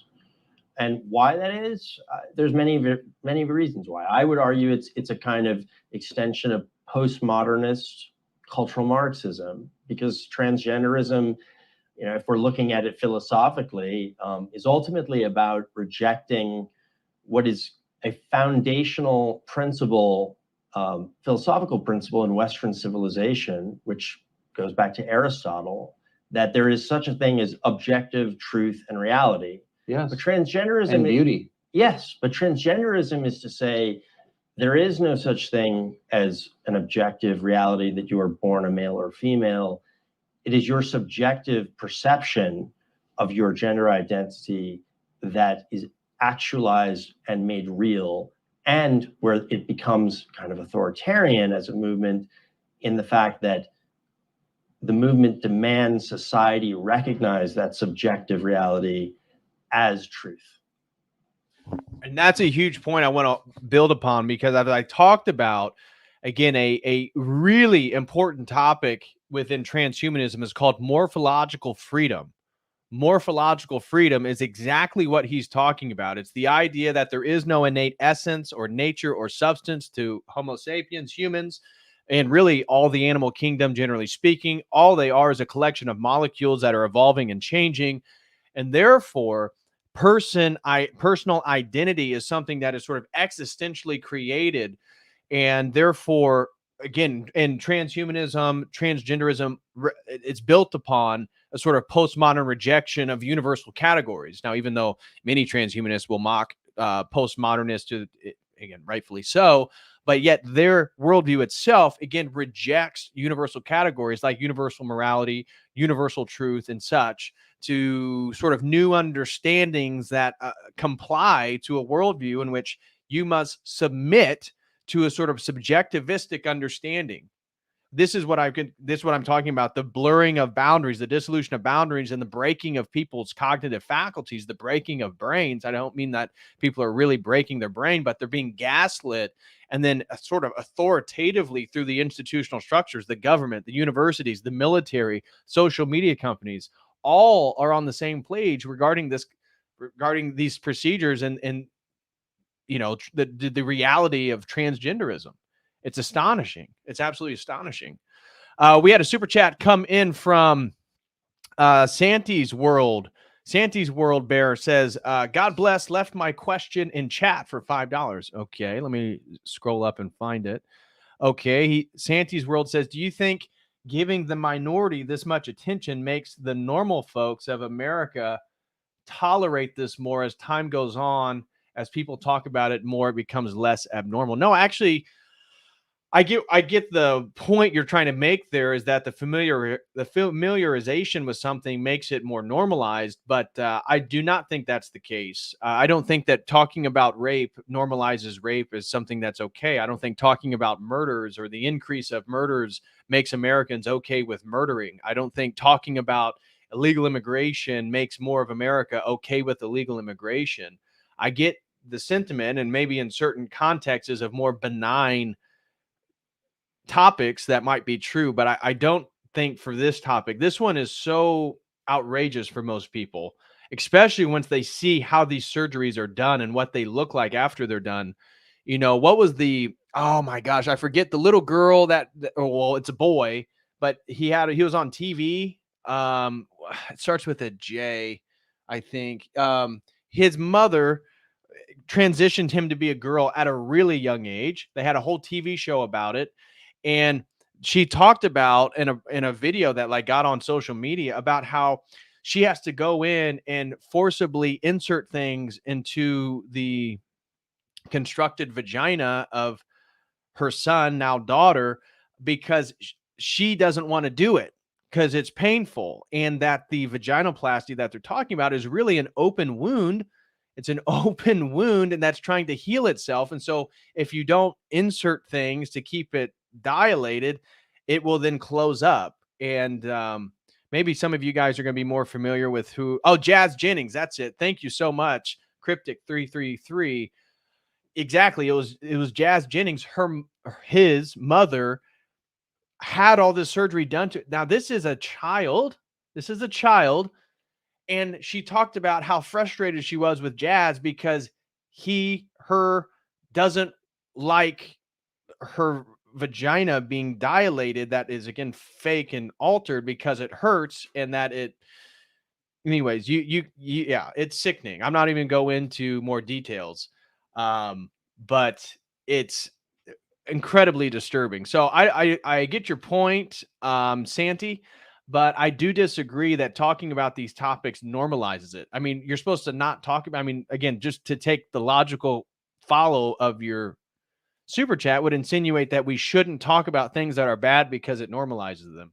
So even though I get your point, brother, thank you so much for the $5. God bless you and your family. I do disagree that talking about it normalizes this stuff. I think it's so drastic and dramatic that once people figure out what's going on, they don't have much sympathy for it. Shout out to DC Woodworking, throws in $5. Thank you so much, my brother. He says, I think the biggest issue is people think this is only about money and can't/won't admit that the evil motivates or the evil motives are really behind it. I totally agree. That's why I think you almost have to have a theological framework to address this thing, because without, unless you have a real worldview or paradigm that you're rooted in, that you really believe, when you look at this, especially if you're a secular person and say you're an atheist, or you're just sort of what go along to get along with the culture. Well, if that's what people want to do, that's what people want to do, as long as it doesn't hurt anybody. But it does hurt people, not only the people who are having these surgeries done, but the normalization of these ideas in America. Like I said, the Gen Z has a dramatic increase where 21% of Gen Z identifies as LGBTQ, and the amount of these transgender surgeries are on a dramatic incline. And this is evil. This is about a mutilation of what God gave us, our bodies. And again, as Christians, these are temples. These are something, not that we worship the body, but it's something to be cared for. This is our temple. This is where the Holy Spirit resides in us. And so I think what they're doing, again, is destroying people so that they'll naturally go along with the status quo, with the system that is, because it is evil. And if you are transgender, if you do identify as LGBTQ, you're going to align yourself probably on one side of the political spectrum. And what we're seeing now with the conservatives is the normalization of these things as well, right? So now you have Blair White, a guy who identifies as a woman, and he's like trying to, thirst trap conservative men. This is gross, and this is being normalized on both sides of the political aisle. So this is real evil. Again, and that is not to disparage anybody who is transgender or LGBTQ. God bless you guys. I wish you the best, and I hope God cares for you and finds you, and that you guys can make the best out of your life. I wish you nothing but the best. But thank you so much, DC Woodworking, for the $5 super chat. Zoomified throws in 999 and says, thank you for your work, DPH. Longtime listener. Keep fighting the good fight. Cheers from West Michigan. Well, thank you so much, Zoomified. God bless you, brother. You're just north of me up in Michigan. I'm in Indiana. So fellow Midwesterner, Zoomified, thank you so much, brother, for the 999 super chat. I truly do appreciate it. And thanks for the support. Another one came in from Jesse Miller, throws in $10 and says, you should look up Nazi cross-dressers. I never really got the obsession with postmodern neo-Marxists, since transgenderism seems to be prevalent in liberal/fascist societies, not communist ones. Yeah, I am familiar with that. That's one of the things I always point to with some of these, some of these young Zoomers that are seemingly very pro-Nazi for some reason. Here we go. You guys want to see some of this? Okay. Let me pull this up. That, Nazi Germany had a real problem with a lot of homosexuality. Berlin was the transgender capital of the world before the Nazis. And so here's just a few pictures. Here's men dressed as women, unseen practices at the German front. Here's another picture of men dressed as women in the Third Reich. Here's another example of men dressed as women out on dates with men during the 1920s in Berlin's infamous El Dorado nightclub. So yes, I am familiar with this stuff, and it's something that isn't talked about enough. And I think that's why the sort of normalization of these practices is really a worship of oneself and what you believe to be your pursuit of self-actualization and expression. So yeah, thank you very much for that, Jesse Miller. God bless you, man, for the $10 super chat. Shout out to Tatiana, our ortho sister, throws in $10, wishing you and your husband nothing but the best. She says, just giving some love. God bless you, brother in Christ. Thank you so much, Tatiana, for the support. I do appreciate it. And guys, smash that like. Want to continue on with this conversation before it ends here. Just want to double check, make sure there's no more dono chats. Looks like we're up to date. So guys, smash that like. Thank you all for the super chats. And if you'd like to support, please feel free. Let's continue the video. And I feel that is one of the most disturbing things about this entire movement. They've created an entire lexicon that is, for instance, gender affirming care. What does that mean? What does it mean to be assigned a sex at birth, as it's often referred to in the literature?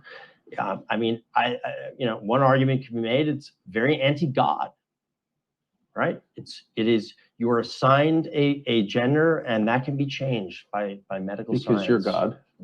Right. It also looks a lot like human sacrifice to me. I mean, castrate your sons, and you'll somehow benefit. I mean, most people, I would say, throughout, as long as people have existed, kind of want their children to reproduce and sort of carry on the line. That's like the core human desire. And this ends it. I mean, you castrate your son, you have no grandchildren. Yeah, but why are parents agreeing to this? They're doing so because, and there are many anecdotes related to this in across the literature and across a lot of investigative journalists' reports on this subject, is that parents are presented, especially at that initial meeting with at a gender clinic with a choice. They'll say, you can either, your son can either be a daughter or you can have a dead son. Right. And they will scare the hell out of them with statistics about suicide rates and all sorts of other mental illnesses that will, suggestively come to fruition if you do not take this course of action.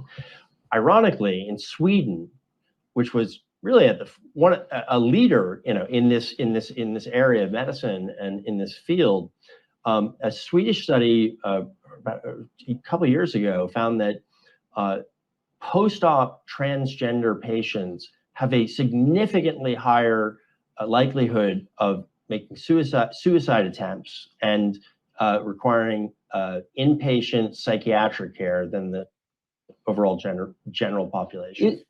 And that's what the point I wanted to make when Tucker Carlson talked about this as a form of human sacrifice. I totally agree with him, and that it's part, as somebody highlighted, this is part of the depopulation agenda, the sterilization of populations.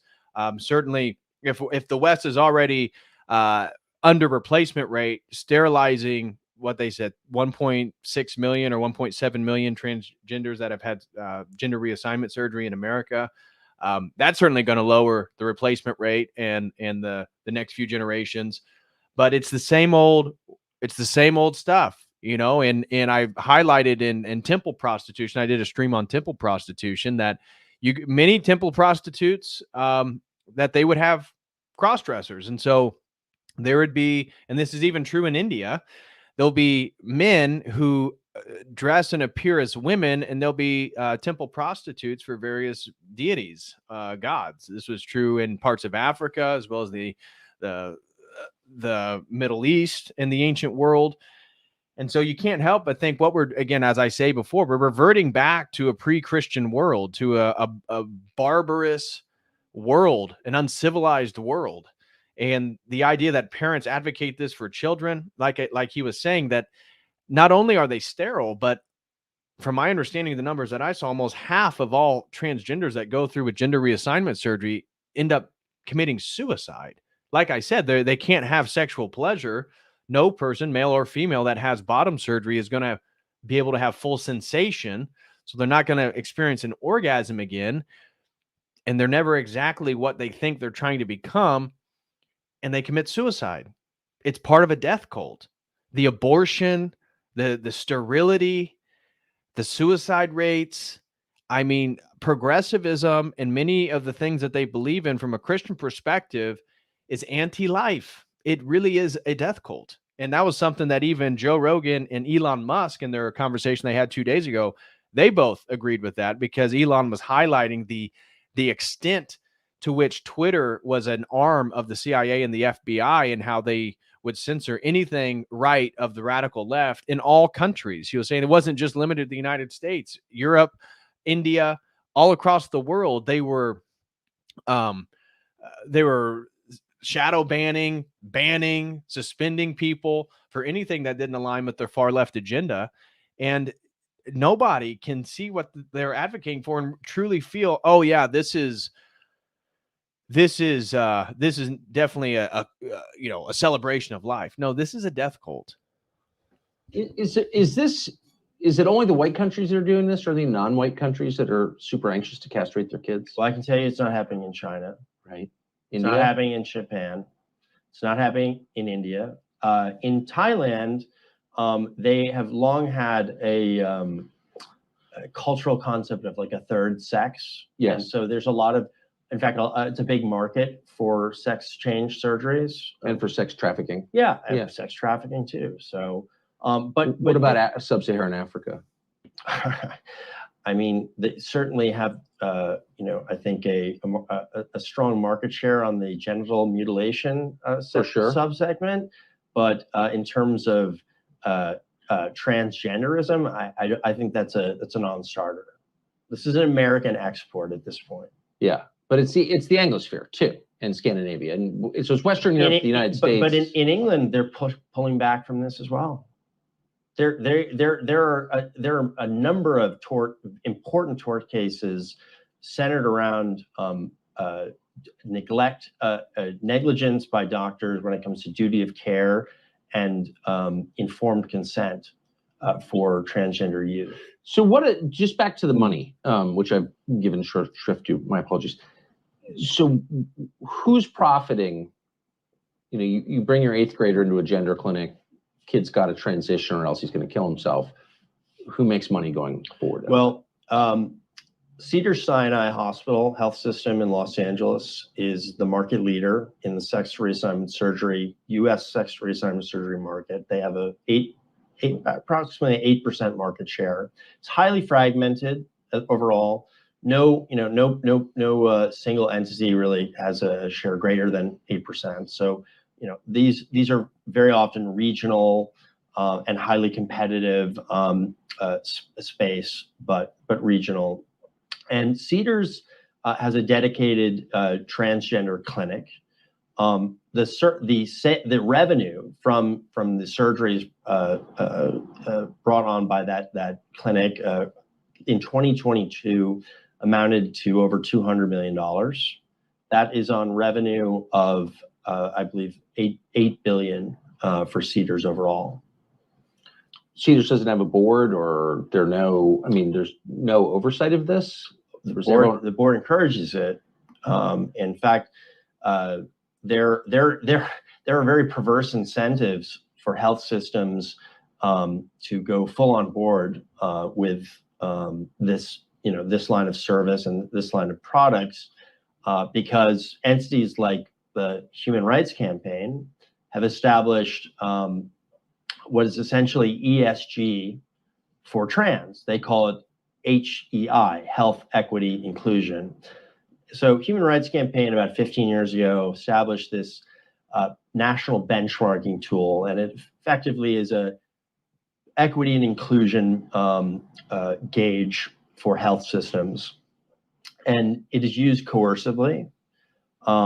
And examples of that would be that in 2020, the Children's National Hospital received a low HEI score.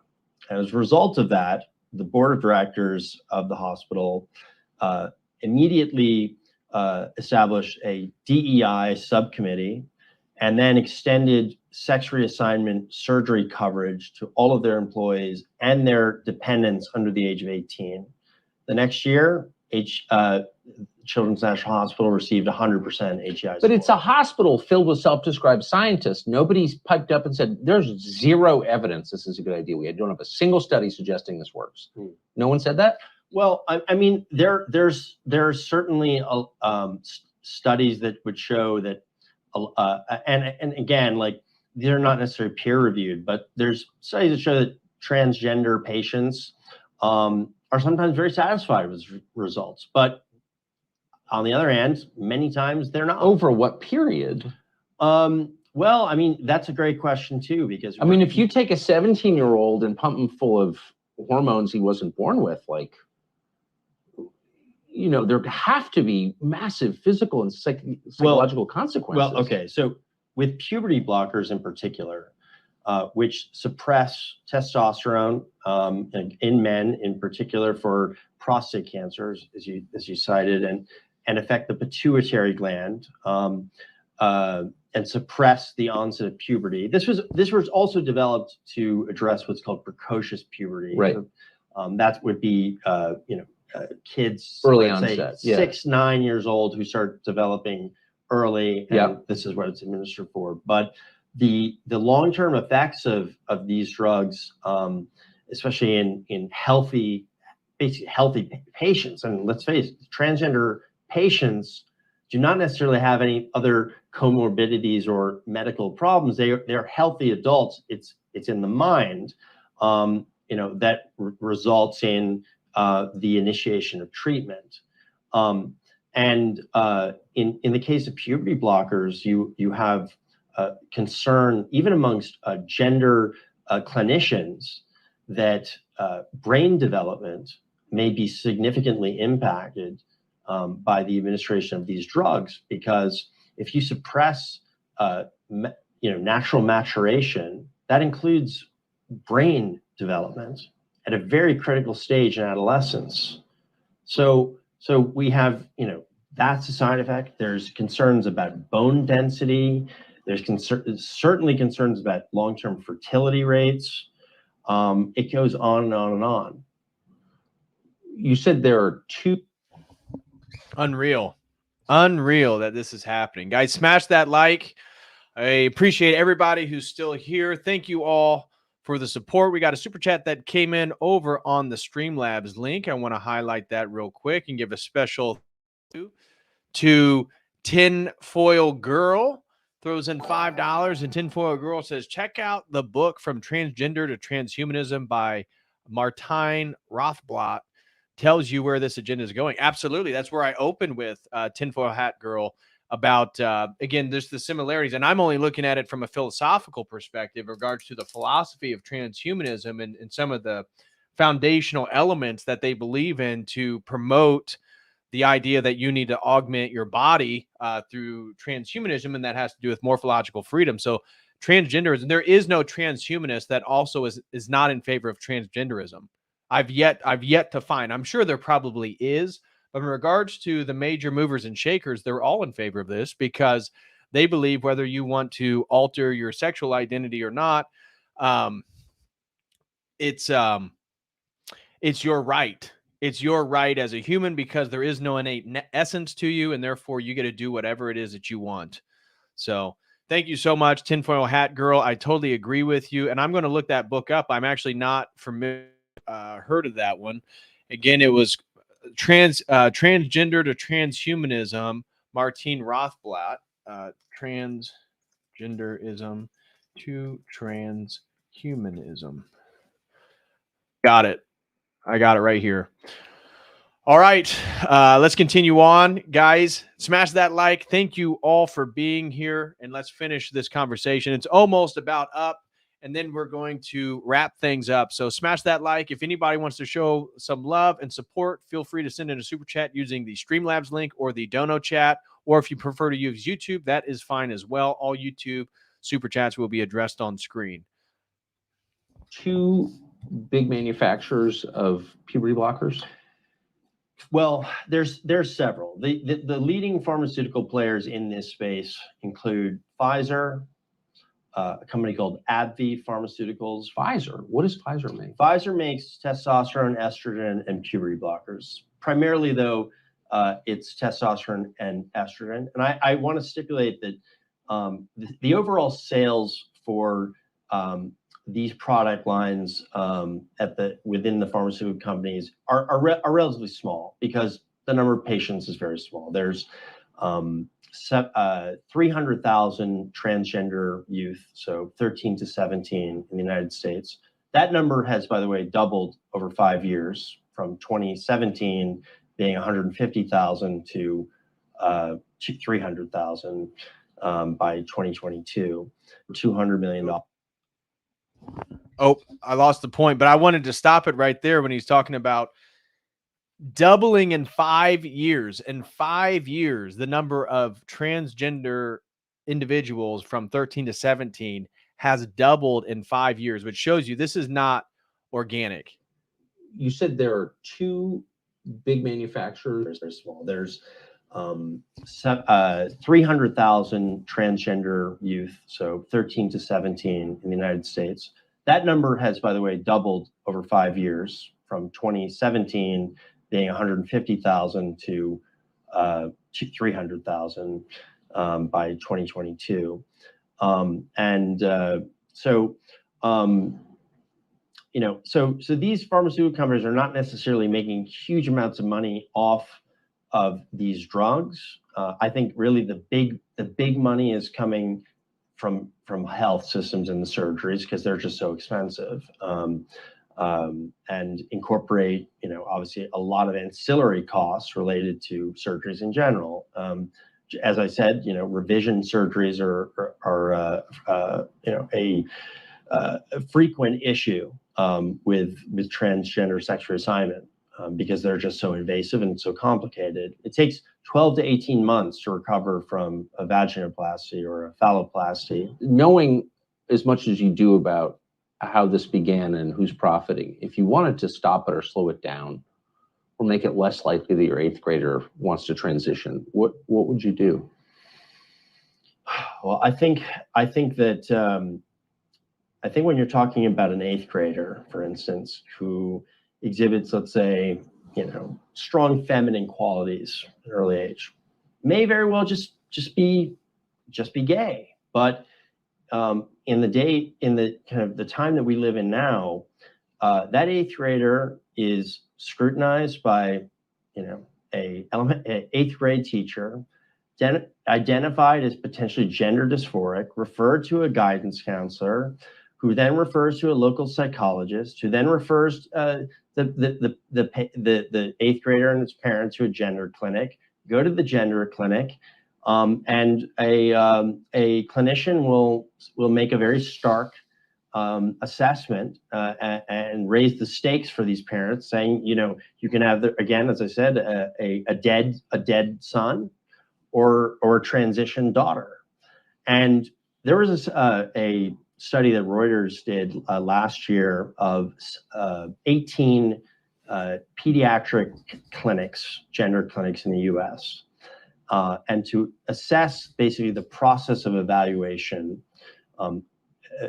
They came to the following conclusion. Effectively, patients will meet with a social worker, a psychologist, and a clinician, either a pediatrician or an endocrinologist. They'll take a 2-hour meeting, assess medical history, talk about the benefits and risks, and so on and so forth, present these suicide statistics. And Reuters found that 7 of these 18 clinics would, after they were made sure there was no obvious red flags or comorbidities, and that the child and parents were in agreement, which I think is interesting. The child would be in agreement to this equally with the parents. Then of these 7 clinics, they are comfortable after this 2-hour meeting, after a first meeting, to make a gender dysphoria diagnosis and prescribe these powerful pharmaceuticals. Any idea what percentage of the families were single parent, female headed? I don't know that. It's a good question. It's hard to imagine too many dads going along with this, but maybe we're that degraded. But in California recently, there was legislation that can effectively take custody away from let's say, a dad who objects to the gender affirmation of their kid. Yeah, well, that's just stealing a child. And to what end? It's just interesting. I mean, it's a passive country that nobody's resorted to violence. I mean, in a normal culture, if someone said, we're going to take your child away and castrate him, I mean, you would die before you let that happen. Yeah. I mean, again, I think exactly. It's indicative of the fact that America as a whole has been castrated, and the American man is so effeminized and so weak that there has been a massive uprising within America regarding this stuff and saying, hell no, not on our watch. This isn't going to happen to our children. And yet it hasn't. It hasn't, right? I just saw, like Pittsburgh, school area is like promoting, I forget what it was. It was like sex education for children of some sort. And it's like, it doesn't matter what, blue collar city you're in. It's all over America. Their example was California. And I think the state of Washington was the first one to introduce that type of legislation, but it's all over America, and look how weak the families are. Look how weak the men are. Look how weak our traditional values are. Look how weak the parenting is. I mean, we deserve it as a country. It's horrifying. We deserve it. This is our own judgment. Evil is only allowed to do what it gets away with based on our own ineptitude. And that's unfortunately the state of America. I think that so much of this has to be viewed in parallel with the radicalization that happens at the primary school level and at university school level. Frankly, Elon Musk has talked about his own experience with this at an elite private school in Los Angeles, where his daughter, or son, rather, became kind of politically radicalized and then transitioned. And you'll find, I think, that the the political radicalization and the gender radicalization are both coming from the universities, and they both have the same end goals, which is to break down the foundations of our country and of our civilization as we have have established for millennia, to replace it with something new in their image, and it is a kind of playing God, and it's a kind of cultural revolution that I think even has some parallels to the China's Cultural Revolution. Yeah, which seems a little bit less absurd than this. Just saying. Oh, in many ways. Yeah, Chris, thank you for all of this. Thank you, all of the Tucker. research you did, and And that's it. That's going to do it for us today. We got a super chat I want to highlight. So if anybody has some super chats I haven't read, send those in. I'm going to read all of that right now. Smash that like, everybody. I apologize. I know this is a bit of a morbid, depressing topic. It can be a bit disgusting and overwhelming. So I appreciate all you guys for being here. Thank you all for the support. Let me check. It looks like we got one.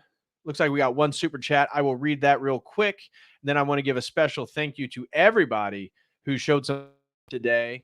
Mr. Scream throws in $3 over on Streamlabs and says, cutting off people's sexual energy feels like a dark magical attack. Oh, it is. It is. It's a weird form of sex magic, right?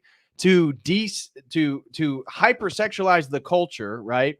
Get people addicted to sexual activity, pornography, these very strange forms of sexual behavior, and then get people to transition and cut off their sexual genitalia, only to be giving something that has no sensation whatsoever, and they'll never be able to have an orgasm again. It's a demonic trick.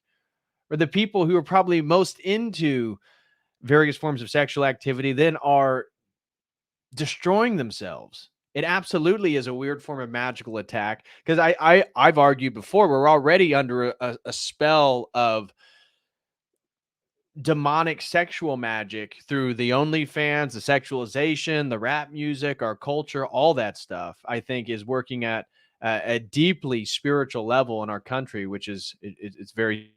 Thank you so much for that. Oh, and he said, so cut off it. Mr. Scream, I didn't finish it. Cutting off people's sexual energy feels like a dark magical attack. Agreed. As you know, sex is often used in magic, which is likely why God gave boundaries for sex, so that is expressed properly. God bless you. Absolutely. Thank you so much, Mr. Scream, for the $3 super chat. I totally agree with you. I think you're spot on. And that's why boundaries are important. And I think that, again, as you've heard me say, like a broken record, this is all about the transgression and the dissolution of boundaries. And we're seeing it in the transgender movement. We're seeing it in the political movement, moving towards globalism. We're seeing it in the transhumanist movement and the breakdown between man and animal, man and machine.